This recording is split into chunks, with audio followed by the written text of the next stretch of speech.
Captain Jake Morrison stood in the huge hall of the Galactic Council. The walls were made of crystal that sparkled like diamonds.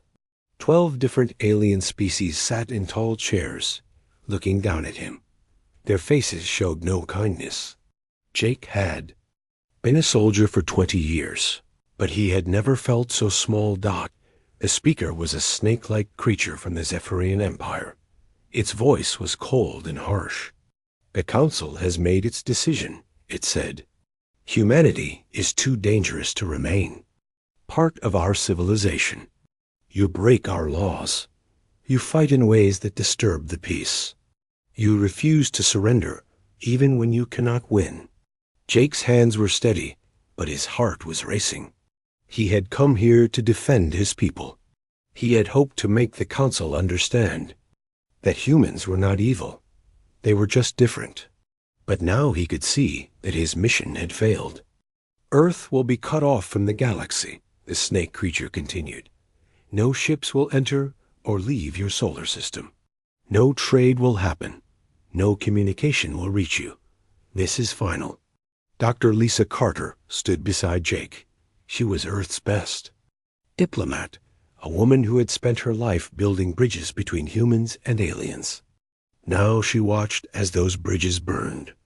Her face was pale, but she did not cry. She had expected this outcome, but hope had kept her going until now. The other council members nodded their agreement. The Vorthan delegates, with their blue skin and 4 arms, looked pleased. The crystal beings from Nexus Prime glowed brighter, showing their satisfaction. The floating gas creatures from the outer worlds pulsed with approval. Every species had voted against humanity. You have 1 day to leave council space, the snake creature added. After that, the barriers will be complete. Any human ship that tries to cross them will be destroyed. Jake wanted to speak, to defend his people one more time. But what could he say? The Council had made up its mind long before this trial began. They feared humanity's ability to adapt, to fight, to survive against impossible odds. These same qualities that had helped humans rise from a primitive planet to the stars were now seen as threats to galactic peace. The massive doors of the chamber opened with a sound like thunder. Jake and Lisa walked out slowly, their footsteps echoing in the empty corridors. Other species avoided looking at them. Some showed fear, others disgust. A few looked sad, but none spoke to offer comfort. Outside the council building, their ship waited. The Endeavor was a small diplomatic vessel, built for peace talks, not war.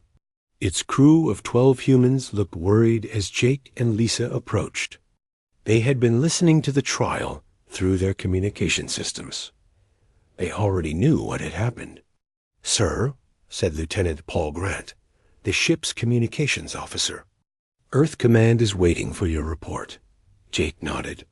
He walked to the ship's bridge and sat in the captain's chair. The familiar feel of the controls under his hands gave him some comfort.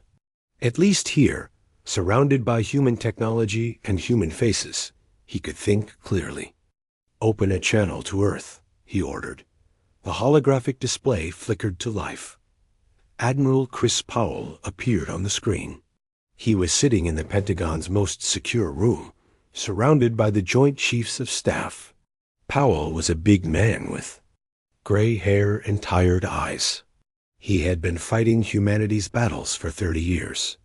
"Captain Morrison," Powell said, "report." "The Council has voted," Jake replied. "Unanimous decision. Earth is to be quarantined. All contact with the galaxy will be cut off within 24 hours. The room behind Powell was silent. General Nancy Brown, head of the Space Force, closed her eyes. Admiral Kevin Ross, commander of the fleet, shook his head slowly. Secretary of Defense Rachel Moore just stared at the screen. "What about our colonies?" asked General Brown. "We have settlements on 12 worlds." "The Council is allowing them to choose," Lisa said, stepping into view. "They can stay and become citizens of their local governments, or they can return to Earth before the barriers go up. But once they choose, there's no going back. Powell leaned forward. How long do we have?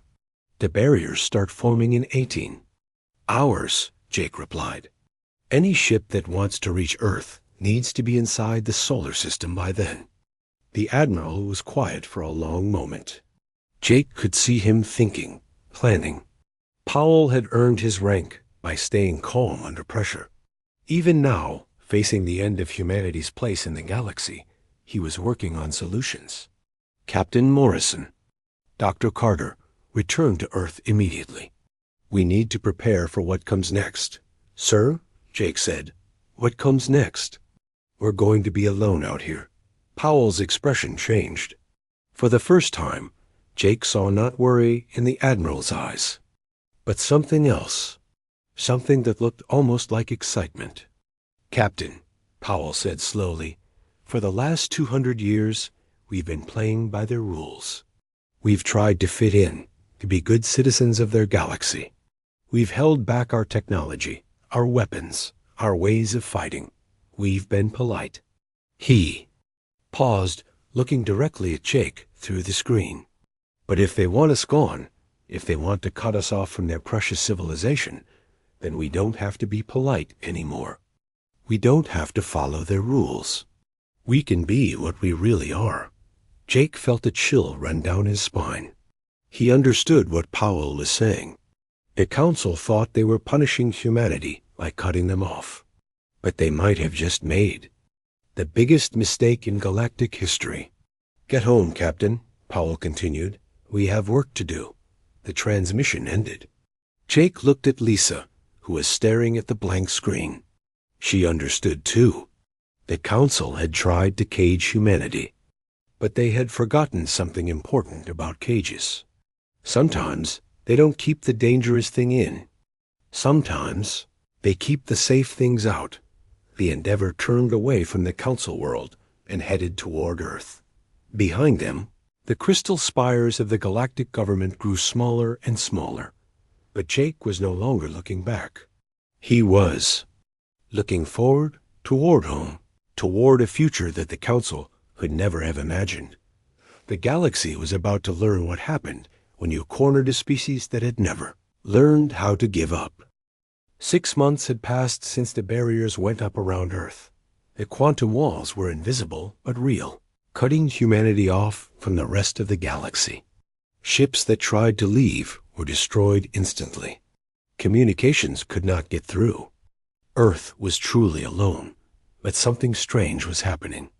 Instead of growing weak, humanity was growing stronger. Dr. Amy Rogers stood in her new laboratory, deep underground in the Nevada desert. The facility was called Project Prometheus, and it was the most secret place on Earth. Here, she and her team were working on things that had been forbidden for centuries. The dimensional resonance is holding steady, said Dr. Bobby Chun, her assistant. He was young, barely 30, but brilliant. The field is stable for the first time. Amy smiled. For months, they had been trying to crack the secrets of dimensional manipulation. The galactic races had always said it was too dangerous, too unstable for young species to use. But now, with no one watching, no one stopping them, they were making progress. Show me the test results, she said. Bobby pulled up the data on his screen. The numbers were incredible. They had successfully opened a tiny hole in space itself, just for a few seconds. It was smaller than a pinhead, but it proved that the theory worked. If we can make it bigger, more stable, Amy said, we might be able to punch through the barriers. The Council won't like that, Bobby warned. Amy laughed. The Council already hates us. What more can they do? Across the country, in Colorado, Colonel Ben Hayes was having similar thoughts. His underground base at Fort Carson had grown into a massive complex. Tunnels stretched for miles in every direction, filled with workshops, laboratories, and training facilities. The new rifles are ready for testing, reported Major Linda Fox. She was carrying one of the weapons, sleek and deadly looking. The plasma charges are 30% more powerful than anything the Council uses. Ben took the rifle and examined it. For 2 centuries, humans had been forced to use approved galactic weapons. The Council said that certain technologies were too dangerous for warfare. But now, with no Council oversight, human engineers were creating weapons that would have been unthinkable before. "What about the armor?" Ben asked. "Even better," Linda replied. "The new suits can stop anything the Council forces carry. Plus, they give the wearer enhanced strength and speed." Ben nodded. The Council had banished humanity because they thought humans were too violent, too unpredictable. They were about to learn just how right they had been. In orbit around Earth, Captain Susan Clark commanded the experimental ship New Horizon. The vessel looked nothing like the smooth, elegant ships that other species built. It was angular, aggressive, covered in weapons and sensors that jutted out like thorns. "Engine test is complete," reported her chief engineer, Lieutenant Tom Maker. "The dimensional drive is working perfectly." Susan felt a thrill of excitement. The drive was humanity's greatest achievement since the quarantine began. By combining forbidden dimensional technology with human engineering, they had created something that could theoretically break through the barriers around Earth. "What's the success rate?" she asked. 50-50, Tom admitted. "Either we break through, or the ship gets torn apart by dimensional forces." Susan grinned. "I like those odds." The drive worked by folding space around the ship, creating a bubble of altered reality. Inside the bubble, the ship could move faster than light and pass through solid matter. It was dangerous, unstable, and completely against every rule the Council had ever made. "When do we test it?" Susan asked. "Admiral Powell wants to wait until we have more ships ready," Tom replied. "He doesn't want to risk our only prototype." Susan understood, but she was eager to try. For months, she had been flying patrol missions around Earth, knowing that somewhere beyond the barriers, the Council was watching and waiting. She wanted to show them that humanity was not beaten. Meanwhile, on Earth's surface, businessman Rick Stone was transforming his technology empire. His factories, once focused on peaceful consumer goods, now produced weapons and military equipment around the clock. His research teams worked on projects that would have been impossible under Council oversight. "The new computer systems are ready," reported his chief scientist, Dr. Helen Wright. "They're faster than anything the Council has. We've reverse-engineered their quantum processors and improved them." Rick looked at the sleek machines. They were beautiful in their deadly efficiency. "How much faster?" 10 times, Helen said proudly. "Maybe more. Without the Council's restrictions on artificial intelligence, we can push the boundaries of what's possible." Rick smiled. The Council had been afraid that younger species would develop technology too quickly, that they would become dangerous if left unchecked.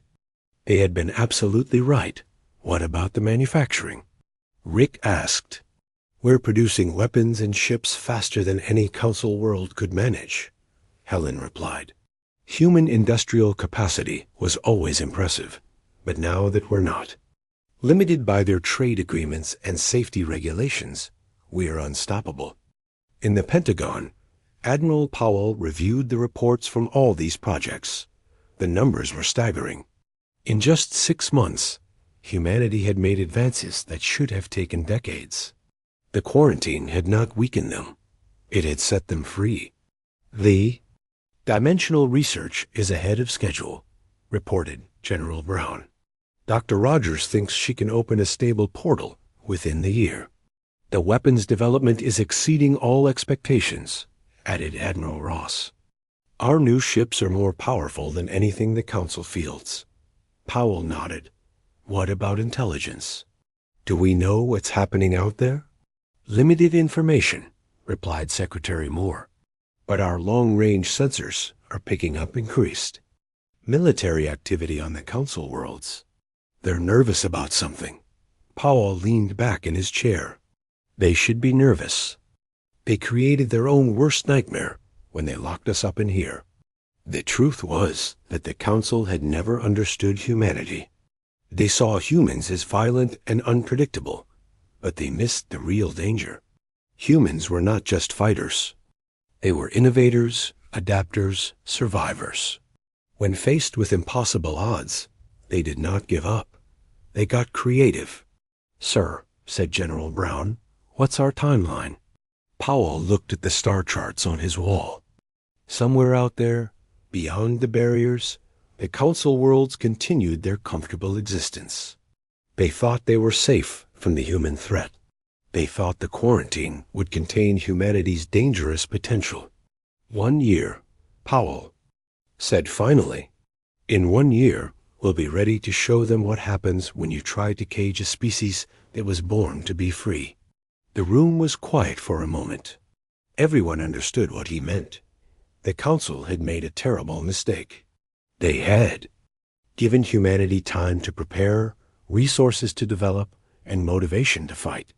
When the barriers finally came down, the galaxy would never be the same. Outside, the sun was setting over Washington. Soon it would rise on a new day, and humanity would continue its preparations. The Council had wanted to isolate them, to cut them off from galactic civilization. But they had forgotten something important about isolation. Sometimes it does not make you weaker. Sometimes it makes you hungrier. 2 years had passed since the quarantine began.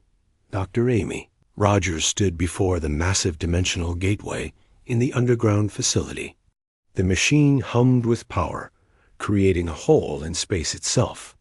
After months of failures and explosions, they had finally done it. "The rift is stable," reported Dr. Bobby Chun. "We can maintain it for up to 6 hours."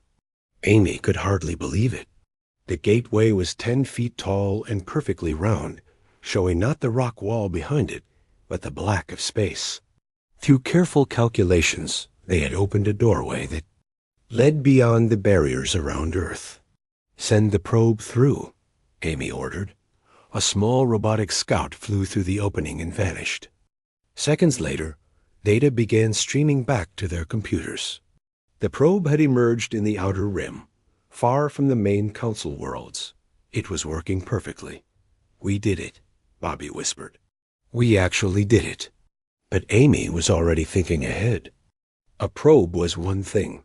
A ship with people was another. The dimensional forces were still dangerous, still unpredictable. One small error could tear a vessel apart. "Contact Admiral Powell," she said. "Tell him we're ready for the next phase." 3 days later, Captain Pete Andrews stood on the bridge of the Shadowhawk, humanity's first stealth ship. The vessel was built specifically for this mission, designed to slip through the dimensional gateway and emerge undetected in enemy space. "All systems green," reported his navigator, Lieutenant Carol Wright. "The dimensional drive is ready." Pete looked at his crew. They were all volunteers, knowing that this mission might be one way. The gateway was still experimental. The space beyond was full of hostile aliens, but they were ready to take the risk. "Take us through," Pete ordered. The Shadowhawk approached the gateway slowly. The dimensional field grabbed the ship and pulled it forward. For a moment, Pete felt like he was being stretched in all directions. Reality twisted around them, showing impossible colors and shapes. Then, suddenly, they were through dot space looked different on this side. The stars were arranged in patterns Pete did not recognize, but their sensors were working, showing that they had emerged exactly where they planned. "We're in the outer rim," reported Carol. "No Council ships detected." Pete smiled. They had done it. For the first time in 2 years, humans had left their solar system. The Council's barriers had been broken. "Set course for the Kelani system," Pete ordered. "Let's see what we can find." The Kelani system was home to a species that had been conquered by the Council decades ago. Intelligence reports suggested they were not happy with their new rulers. Pete hoped to make contact, to learn what was really happening in the galaxy. What they found was worse than they had imagined. The Kelani homeworld was covered in massive mining operations. The beautiful forests that had once covered the planet were gone, replaced by ugly industrial complexes. The Kelani people worked as slaves in their own mines, digging up resources. For the Council worlds. "My God," whispered Commander Kate Foster, the ship's diplomatic officer. "What have they done to this place?" Pete watched the planet through their sensors. The Council had always claimed to be peaceful, to rule through cooperation and mutual benefit. But this looked like conquest, pure and simple. "Take us to the surface," Pete ordered. "We need to make contact." The Shadowhawk landed in a hidden valley far from the mining operations. Pete and Kate took a small team and went looking for the local resistance. They did not have to look far. The Kelani rebels found them first. Vex was the leader of the resistance, a tall alien with blue skin and 4 arms. Scars covered his face, and his eyes burned with hatred for the Council. He spoke through a translation device, his voice harsh and angry. "You are humans," he said. "We heard that your species was banished from the galaxy." "We were," Kate replied. "But we're back." Vex laughed bitterly. "The Council told us that humans were dangerous warmongers. They said you would destroy galactic peace if you were allowed to remain free." "What do you think?" Pete asked. Vex looked around at his destroyed world. "I think the Council is afraid of competition. They rule through fear and control. Your species represented something they could not control." Over the next few days, Kate learned the truth about the Galactic Order. The Council was not a peaceful federation. It was an empire, ruled by the strongest species and maintained through force. The weaker races were conquered and enslaved, their resources taken to support the Council worlds. "How many species resist?" Kate asked. "Dozens," Vex replied. "But we are weak, divided. The Council keeps us fighting each other instead of them. We have no weapons, no ships, no hope." Kate smiled. What if that changed? Meanwhile, back on Earth, Admiral Powell was receiving the intelligence reports from the Shadowhawk. The pictures of the Kelani homeworld filled him with rage. The Council had presented themselves as civilized, peaceful rulers. But they were nothing more than tyrants. How many systems are like this? He asked Dr. Lisa Carter, who is now serving as Earth's intelligence chief. "According to our contacts, at least 50, Lisa replied. "The Outer Rim is full of conquered species who are forced to work for the Council. Their own worlds are strip-mined for resources." Powell studied the star charts. 50 systems meant millions of potential allies, all with reasons to hate the Council. If humanity could unite them, organize them, arm them, they might have a chance. What about the core worlds? He asked. "They live in luxury," Lisa said. "The Council species have massive cities, beautiful parks, endless resources, all taken from the conquered worlds." Powell nodded. It was exactly what he had expected. The Council had not banished humanity to protect galactic peace. They had done it to protect their own comfortable position at the top of the hierarchy. "Contact Captain Andrews," Powell ordered. "Tell him to make contact with every resistance group he can find. We're going to give them something they've never had before." "What's that, sir?" Lisa asked. "Hope," Powell replied. "And weapons. Lots of weapons." Back in the Outer Rim, Kate was meeting with resistance leaders from a dozen different species. The Kelani had arranged a secret gathering on a dead world, far from Council patrols. The aliens looked at her with a mixture of hope and suspicion. "You say you can help us," said Vex, a crystal being whose world had been conquered 50 years ago. "But what do you want in return?" Kate stood before the assembled aliens. They were all different, all unique, but they shared one thing in common. They had all been crushed by the Council's iron fist.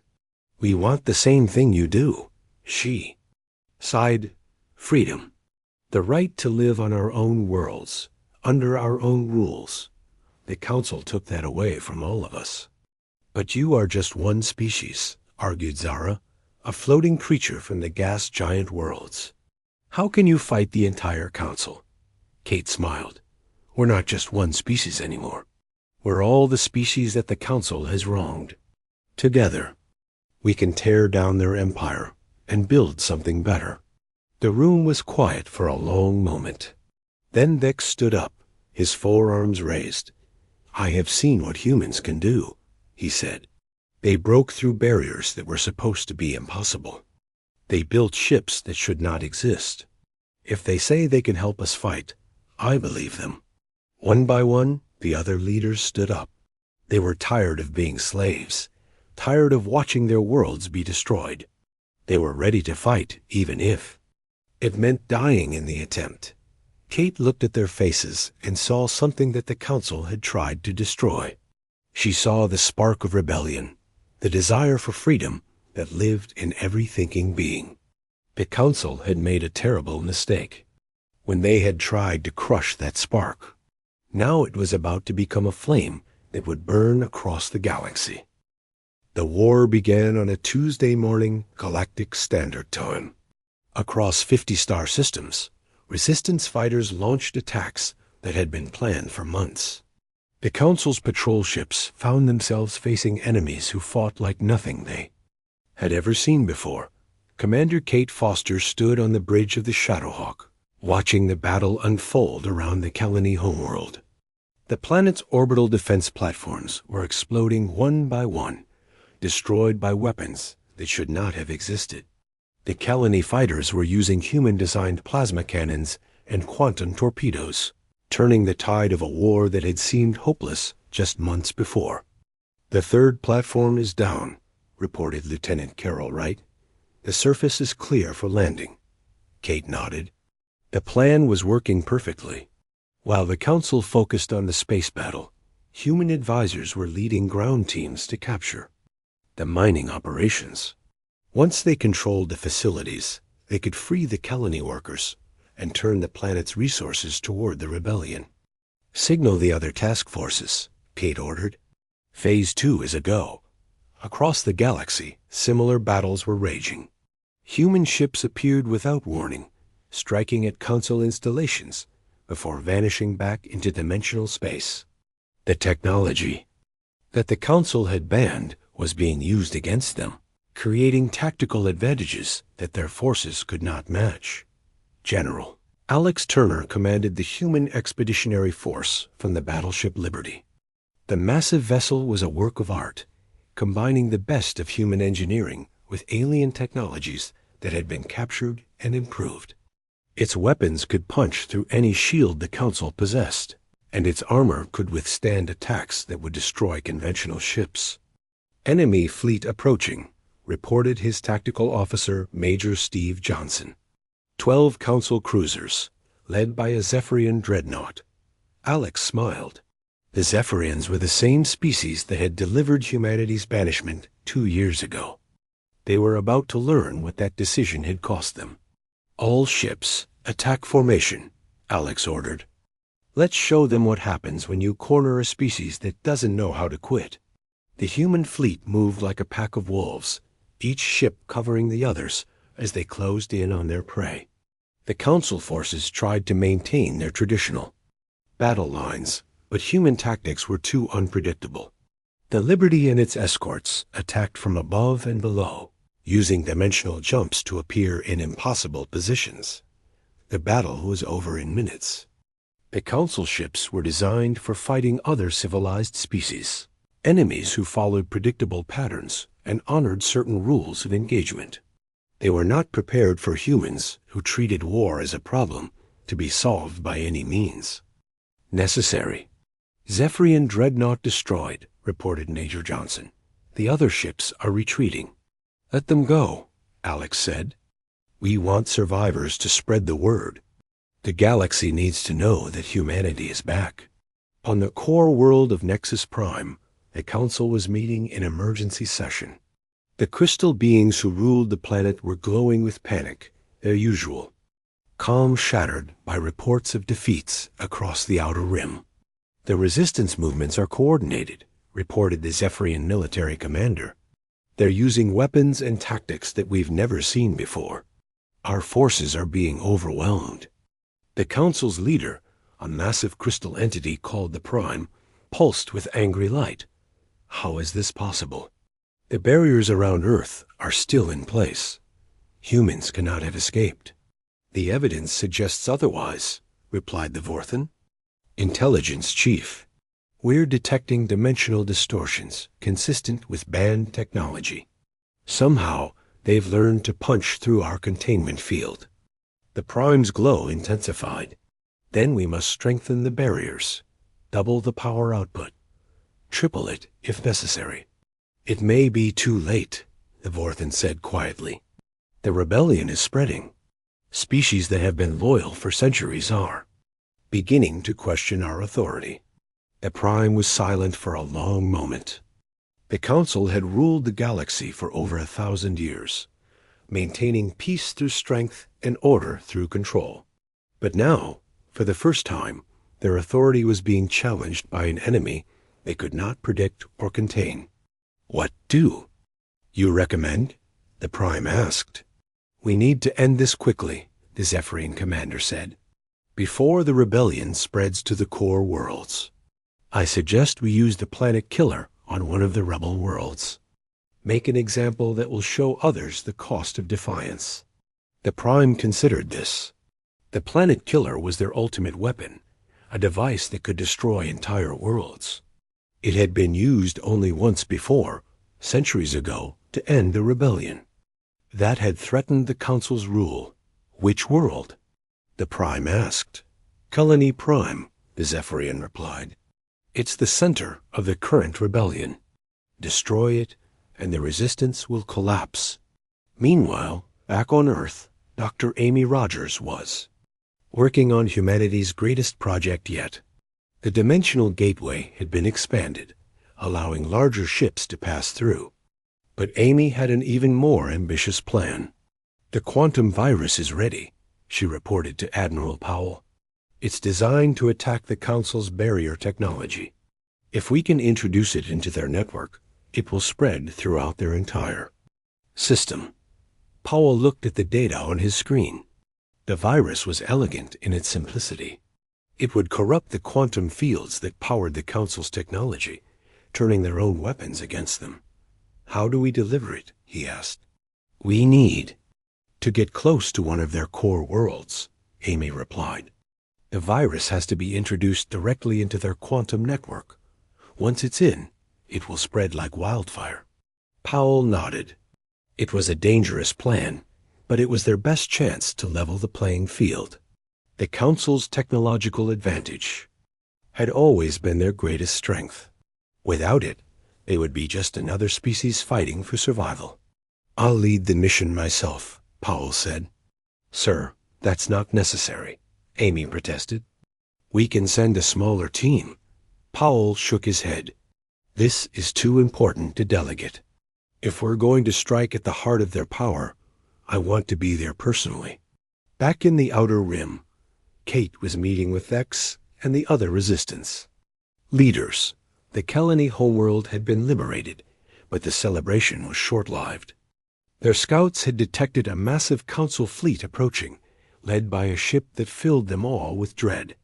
The planet killer, Vex said, his voice barely a whisper. We've heard stories about it. It can destroy entire worlds.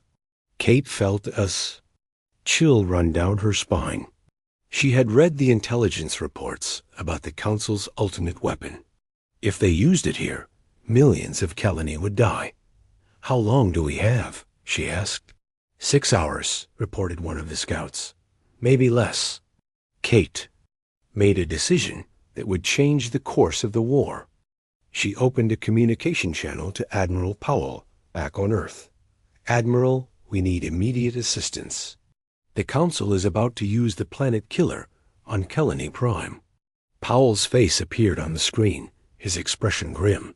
How many people? 12. "1,000,000, Kate replied. "We can't evacuate them in time." Powell was quiet for a moment. Kate could see him thinking, weighing options. Finally, he nodded. "We're coming," he said. "Hold your position. Humanity doesn't abandon its allies." Kate felt a wave of relief wash over her. She turned to Vex and the other leaders. "Help is coming," she said. "But we need to prepare for the biggest battle of our lives." Vex nodded. His scarred face set with determination. "We've been preparing for this fight our whole lives. The Council thinks they can terrorize us into submission. They're about to learn that some things are worth dying for." As the hours passed, ships began appearing in the colony system. Human vessels emerged from dimensional space, their weapons powered and ready. The fleet was smaller than the Council force, but it was crewed by beings who had nothing left to lose. The final battle for the Outer Rim was about to begin. The final battle lasted 3 days. When it was over, the planet killer drifted dead in space, its hull cracked open like a broken egg. The Council's ultimate weapon had been destroyed by the combined fleet of humans and rebels, using tactics that no civilized species would have considered. Admiral Chris Powell stood on the bridge of the Liberty, looking at the wreckage of the Council fleet. The battle had been brutal, with losses on both sides. But they had won. The planet killer would never threaten another world. "Sir," reported Captain Jake Morrison, who had been promoted to fleet operations, "we're receiving surrender signals from the remaining Council ships." Powell nodded. The Council forces had fought bravely, but they had been outmatched by an enemy that refused to follow the rules of civilized warfare.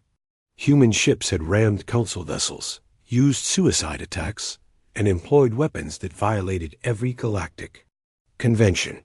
"Accept their surrender," Powell ordered. "But keep our weapons trained on them. I don't trust them to honor it." The victory at Colony Prime had been the turning point. News of the planet killer's destruction spread across the galaxy like wildfire. Species that had been loyal to the Council for centuries began to question their allegiance. If the Council's ultimate weapon could be defeated, maybe their rule was not as absolute as it had seemed. Dr. Amy Rogers had successfully introduced the quantum virus into the Council's network during the battle. The virus spread through their computer systems, corrupting the technology that had maintained their dominance for 1,000 years. Shields failed, weapons powered down, and communication networks crashed across the core worlds. "The virus is working better than we hoped," Amy reported to Powell. "The Council's entire infrastructure is collapsing. They can't coordinate their remaining forces." Powell smiled grimly. The Council had always relied on their technological superiority to maintain control. Without it, they were just another group of species fighting for survival. The march to the core worlds took 6 months. System after system fell to the combined human and rebel forces. The Council's armies, demoralized and cut off from central command, surrendered without major battles. The species that had been oppressed for centuries welcomed the rebels as liberators. Captain Pete Andrews led the final assault on Nexus Prime, the Council's capital world. The planet's defenses had been weakened by the quantum virus, and the human fleet punched through them like paper. The crystal spires that had once seemed so imposing now stood dark and powerless. "The Council chamber is directly ahead," reported Commander Kate Foster from the landing ship. "No resistance detected." Pete nodded. The Council's leaders were waiting for them, probably hoping to negotiate some kind of surrender. But the time for negotiation had passed.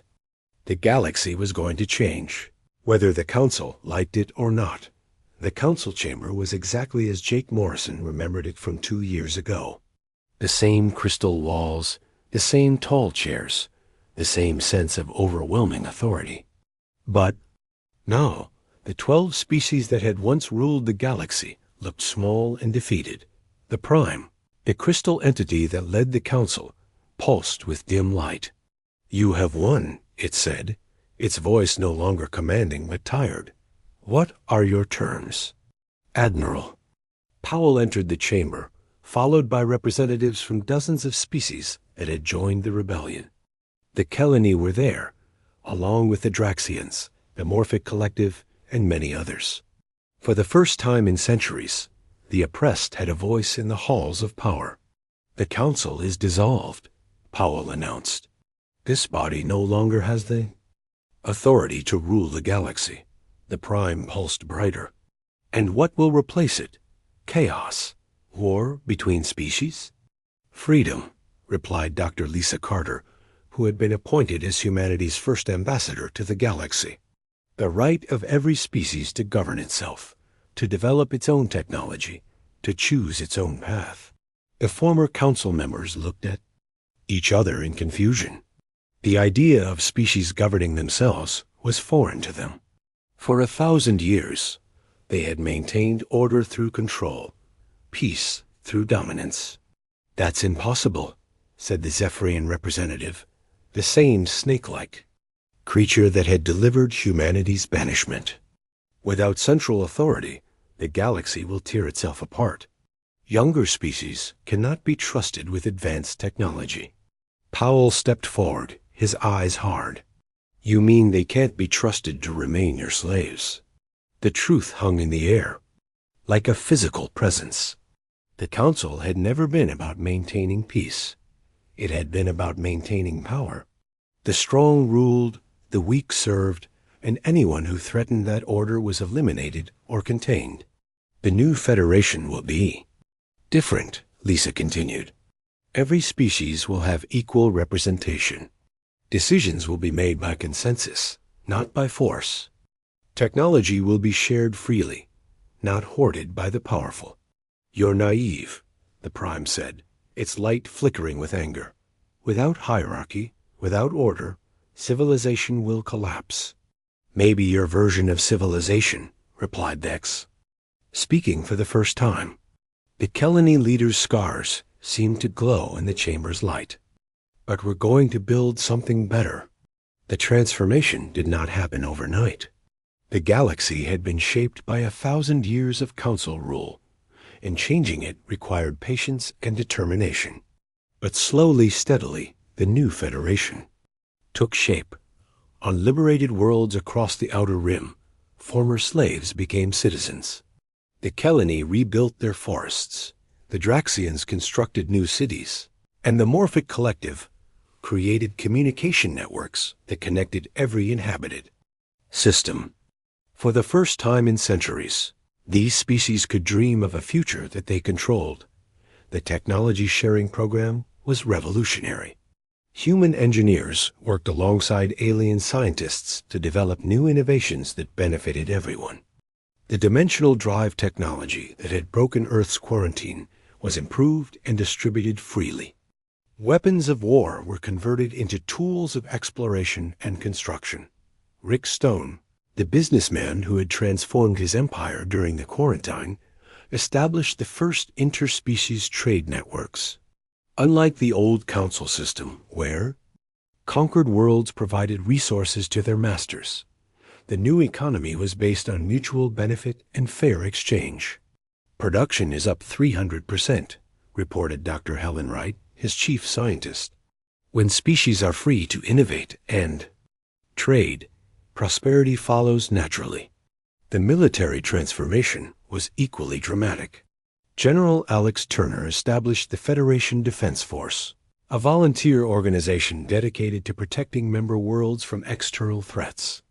Unlike the Council's armies, which had been used to maintain internal control, the new force existed solely to defend freedom.